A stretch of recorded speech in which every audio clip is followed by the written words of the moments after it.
La pluie tombe sans relâche sur la capuche de la randonneuse. Voici 4 heures que ce bruit l'accompagne au cœur des montagnes Blue Ridge. Il n'y a rien que ce bruit et celui de ses chaussures qui foulent le chemin en gravier.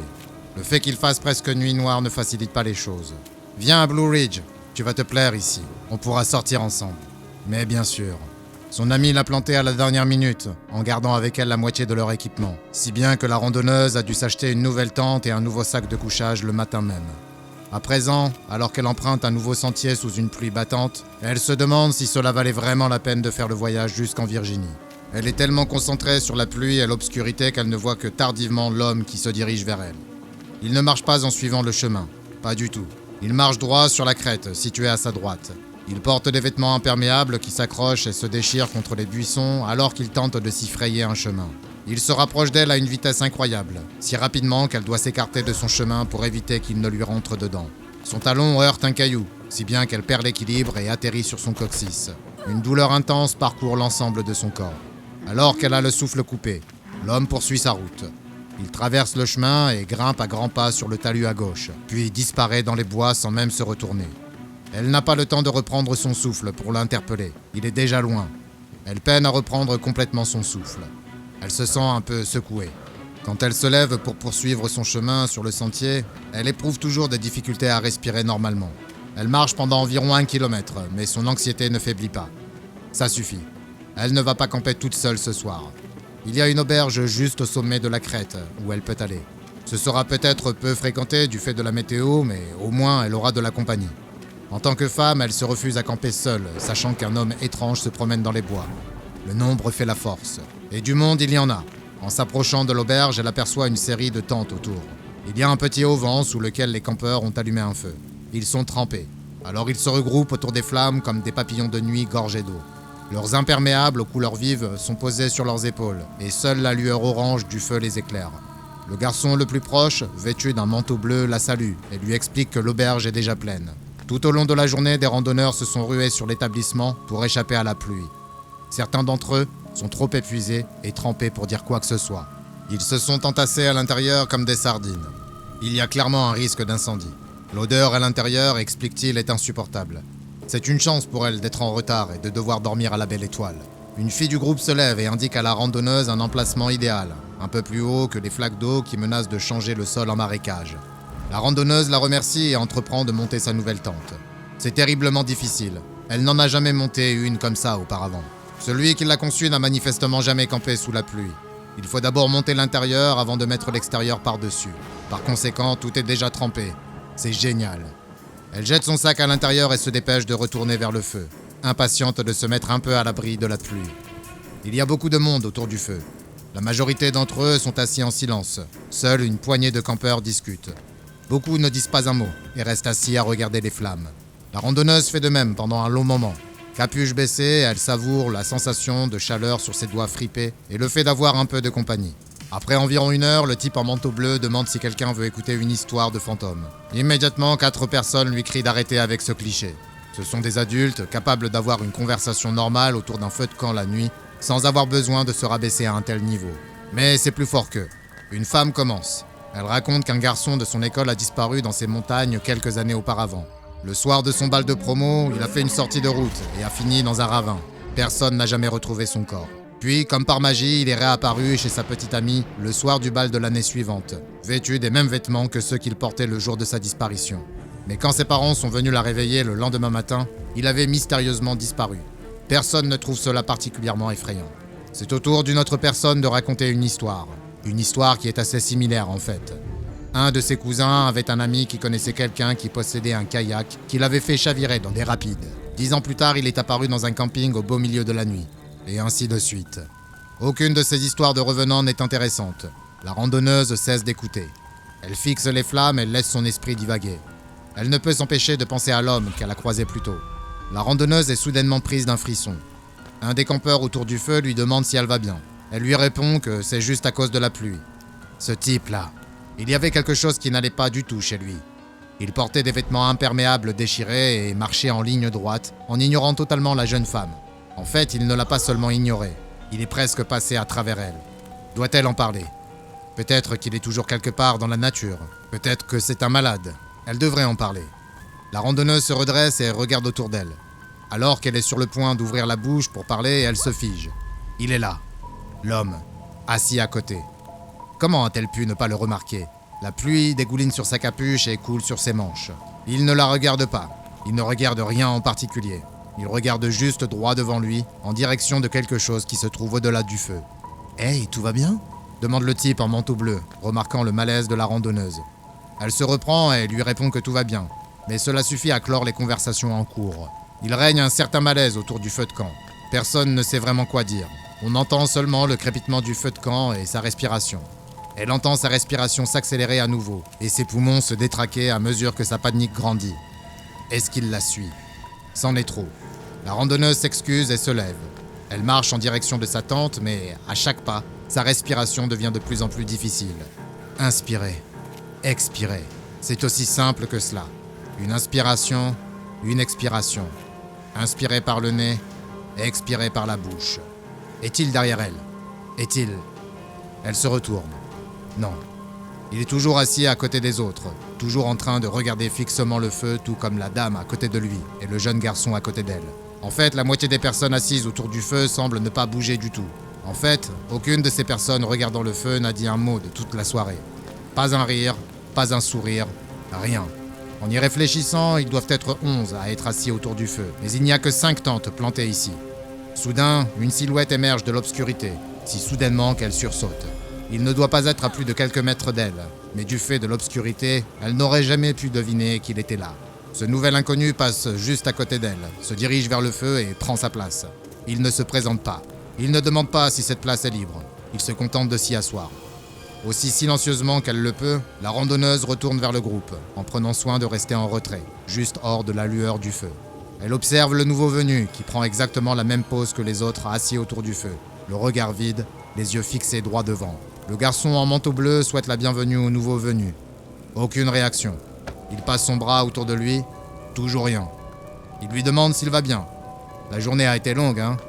Toujours aucune réponse. On peut lire une certaine inquiétude sur le visage du garçon, ainsi que sur celui des autres personnes assises autour du feu.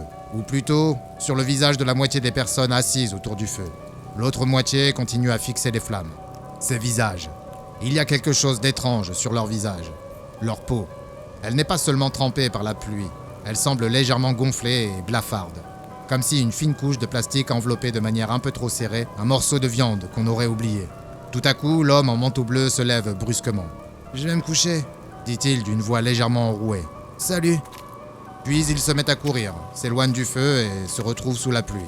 La randonneuse le rattrape et lui saisit le bras. Il se retourne et la fixe avec un regard farouche. Il la regarde de haut en bas, puis s'en va. Il se dirige vers la porte de l'auberge. La randonneuse entend que derrière elle, les autres personnes autour du feu se lèvent aussi pour partir. Cette fois-ci, c'est vraiment tout le monde. Même les inconnus avec leur peau boursouflée. Tout le monde se lève. Elle se retourne vers le type en manteau bleu et l'implore de la laisser venir passer la nuit à l'auberge. Elle ne se sent plus en sécurité ici. Il se contente de hocher la tête sans dire un mot. Il pose son regard sur quelque chose derrière elle. Quand elle se retourne, elle voit l'étranger, le dernier à les avoir rejoints autour du feu. Il se tient juste derrière elle, à quelques centimètres de son visage. Elle sent son odeur. Elle n'est pas trop forte, mais elle la sent indéniablement. Une odeur de viande avariée lui parvient, comme celle qui passerait au travers des interstices d'une benne à ordures fermée. Cependant, l'étranger ne la regarde pas. D'un bras nonchalant, il l'écarte de son chemin, les yeux fixés sur la porte de l'auberge. Le garçon au manteau bleu cesse de faire semblant et se met à courir vers la porte. Il l'atteint, se précipite à l'intérieur et claque brutalement la porte derrière lui. L'étranger avance en direction de la porte. Une fois sur le pas de la porte, il s'arrête. Un autre des inconnus le rejoint. Puis l'étranger avec les vêtements déchirés. Puis les autres. En tout, 7 personnes se tiennent devant le seuil de la porte.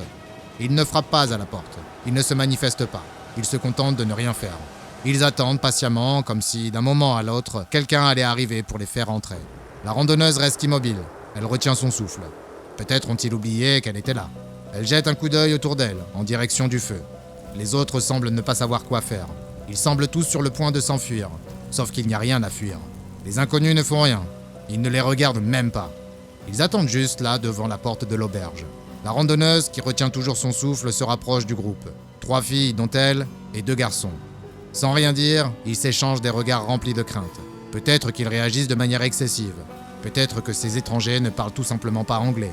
Peut-être sont-ils simplement épuisés par le temps humide et peut-être qu'ils se comportent bizarrement parce qu'ils ont un peu perdu la tête. Peut-être que c'est juste une énorme plaisanterie. Peut-être et peut-être. Pendant un long moment, ils restent assis. Tous les 5, blottis près du feu et les autres qui attendent devant la porte de l'auberge. Personne ne parle. Personne ne bouge. Le feu crépite et s'éteint peu à peu. Les inconnus restent totalement immobiles. C'est flippant, n'est-ce pas, hein? En effet. Mais il ne s'est rien passé de grave. Personne n'a été attaqué. Personne n'est en danger. Ils réagissent peut-être de façon excessive. La fatigue se fait sentir. Il doit être 2 heures du matin, peut-être 3. Est-ce bien raisonnable d'aller se coucher? Ces étrangers, aussi étranges soient-ils, ne font rien de particulier. Et il fait si sombre et si froid. Peut-être que s'ils rejoignent leur tente et vont se coucher, tout le monde sera parti au petit matin. Et c'est ce qu'ils font. Ils adoptent une stratégie en chuchotant à voix basse. La randonneuse se porte volontaire pour être la dernière à aller se coucher. Les autres prennent leurs affaires et disparaissent dans leur tente, tandis qu'elle reste là à surveiller. Aucun des 7 inconnus près de la porte ne bouge. Ils attendent patiemment, sans aucune expression, légèrement bouffis et attendant qu'on les laisse entrer. Enfin, il est temps pour elle d'aller se coucher. Aussi vite qu'elle le peut, elle ouvre la fermeture de sa tente et se réfugie à l'intérieur. La fermeture éclair fait du bruit, bien plus que ce à quoi elle s'attendait. Satanée tente. Elle est si bruyante que l'étranger portant les vêtements déchirés se retourne pour la regarder. Ensuite, plus rien. Elle se retrouve seule. Enfin. Elle retient encore sa respiration et un son se fait entendre, à peine audible du fait de la pluie. Des bruits de pas. Une ombre plane au-dessus de la tente. La fermeture s'ouvre lentement. Le vent souffle, charriant avec lui une odeur pestilentielle de viande avariée. L'étranger se met à plat ventre et se glisse dans la tente. Même s'il n'y a pas assez de place pour eux deux, il se faufile et se retrouve à quelques centimètres de son visage. Il la regarde droit dans les yeux, mais sans vraiment la voir. À présent, elle respire, fort et vite. Des respirations brèves qui malmènent ses poumons, qui provoquent des convulsions dans tout son corps et qui lui soufflent cette horrible odeur dans le nez. De nouveaux bruits de pas. La tente bascule sur le côté lorsqu'un autre des étrangers se glisse à l'intérieur. Il pose sa main directement sur celle de la jeune femme, la clouant involontairement au sol. Une fois à l'intérieur, tout comme l'autre étranger, il ne bouge plus et attend. Puis, un troisième entre de force dans la tente. La randonneuse est maintenant allongée sur le dos et se retrouve à moitié coincée. Elle n'a plus d'endroit où aller. Il n'y a matériellement plus d'espace dans la tente. Elle n'a plus d'air à respirer. Il n'y a rien d'autre que ces étrangers. Elle entend des bruits de pas, des glapissements provenant des autres tentes. Des fermetures éclairs s'ouvrent, des piquets fléchissent. Puis, à nouveau le silence. Seul le bruit de la pluie se fait entendre. Les 5 campeurs sont couchés là, entourés par ces 7 étrangers. Inspire, expire, inspire. Odeur de viande avariée. Expire. La randonneuse reste allongée sans bouger. Ses crises de panique se succèdent. Pourtant, les étrangers dans sa tente ne font rien. Le temps semble se dilater. Elle n'a aucune idée du temps qui s'est écoulé. Mais périodiquement, de nouveaux pas se dirigent obstinément vers l'entrée de sa tente et une nouvelle personne se joint à celle qui l'entoure déjà. Combien sont-ils désormais? Elle arrive à les compter à la lueur du feu. 9, 12... Le calcul devient de plus en plus facile car le feu se fait de plus en plus intense. Il est tellement vif qu'elle peut en ressentir la chaleur, même d'ici. Comment est-ce possible? Il est trop vif et dégage trop de chaleur. Il fait trop chaud. Ça ne peut pas venir uniquement de ce feu. En plus, il n'y a personne dehors qui l'alimente. Puis des cris retentissent. Juste quelques cris étouffés au début, mais qui deviennent des hurlements à glacer le sang en quelques secondes. Dans la minute qui suit, on entend le bruit d'un toit qui s'effondre. Les étincelles atterrissent sur la tente et font des petits trous dans la toile. C'est l'auberge. Elle brûle. La randonneuse ne pense qu'à sortir de la tente pour aller porter secours, mais les étrangers sont tout autour d'elle. Ils ne font rien. Elle est immobilisée. Ils ne bougent pas et sentent mauvais. Elle cligne des yeux. Ils sont partis. Elle ne sent plus aucune pression sur son bras. Les ombres sur la toile ont disparu. Il ne reste que la lumière du feu. Ça et cette odeur qui flotte encore dans l'air. La randonneuse reprend son souffle et aspire une bouffée de fumée. Elle se précipite pour sortir de sa tente. Il est déjà trop tard. L'auberge brûle ardemment alors que le soleil pointe à l'horizon et que les dernières gouttelettes de pluie tombent à ses pieds. Ce matin-là, la randonneuse s'est retrouvée au beau milieu du SCP-1102. Voyez-vous, cette anomalie particulière n'est pas du tout une créature comme vous auriez pu vous y attendre, mais plutôt une région. Dans les montagnes Blue Ridge, en Virginie, aux États-Unis, il existe une région connue pour un phénomène surnaturel déroutant, mais finalement inoffensif. Enfin, presque inoffensif. Ce phénomène ne se produit que la nuit et pendant les épisodes de pluie ou de neige. Au sein des montagnes Blue Ridge, Dans un endroit choisi au hasard, un événement étrange survient. Tous les morts de cette région semblent revenir à la vie. Il ne s'agit pas d'une simple résurrection, cependant. Des corps ne se mettent pas soudainement à sortir de terre. Il s'agit plutôt de copies parfaites de ces personnes décédées. Si ces copies sont suffisamment fidèles à l'original pour tromper les gens de loin, elles ne sont pas aussi convaincantes lorsqu'on les examine de plus près. Leur peau est le principal élément qui les trahit. Elle semble quelque peu altérée et d'une couleur différente de celle de la personne originale. La différence la plus évidente, cependant, réside dans leur comportement. Les cadavres créés lors d'un épisode SCP-1102 ne disposent pas de toutes les fonctions cérébrales. Bien que des études aient trouvé des bribes d'activité neuronale, c'est loin d'être suffisant pour permettre une réelle intelligence. Ces cadavres sont motivés par un désir simple et profondément humain. Ils veulent de la compagnie. Tout cadavre, humain ou autre, cherchera à rejoindre le groupe le plus proche de son espèce et se joindra à lui. Au-delà de cette volonté, on sait peu de choses sur leur motivation. Une fois dans le groupe, ils ne se nourrissent pas, ne se reproduisent pas, ne cherchent pas à dominer, ni même à avoir une quelconque interaction sociale.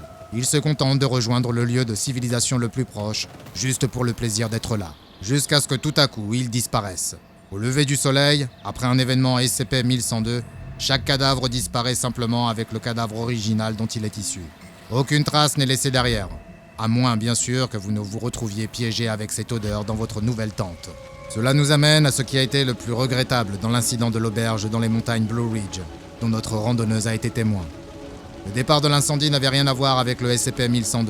Ce qui s'est passé, c'est que notre ami au manteau bleu avait tellement peur des étrangers qui se tenaient dehors qu'il s'est assis tout près de la cheminée à l'intérieur, suffisamment près pour que son manteau prenne feu. Le bâtiment entier a brûlé, mais les services de secours n'ont trouvé que 8 corps à l'intérieur, ce qui est loin de la capacité maximale offerte par l'auberge. C'est presque comme si toutes les personnes présentes dans cette auberge avaient mystérieusement disparu. Naturellement, tenir un SCP comme celui-ci à l'abri des regards n'est pas une mince affaire. Contenir un phénomène géographique aléatoire est pratiquement impossible sans boucler toute la chaîne montagneuse. Au lieu de cela, un groupe d'agents spécialisés a passé plusieurs années à mener une opération de communication. Ils ont transformé ces événements en histoires de fantômes, le genre de choses que l'on raconte autour d'un feu de camp.